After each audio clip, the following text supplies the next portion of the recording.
Check it out, kids. 8.6 inches per hour. We're up to over 3 inches of rain so far today.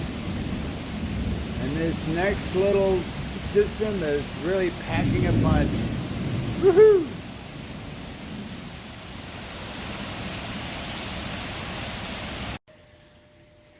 So check this out. This is how hard and fast the rain came down last night.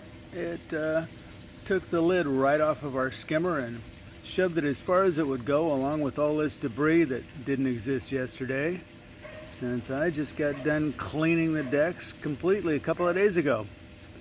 Apparently Mother Nature had other ideas. What fun!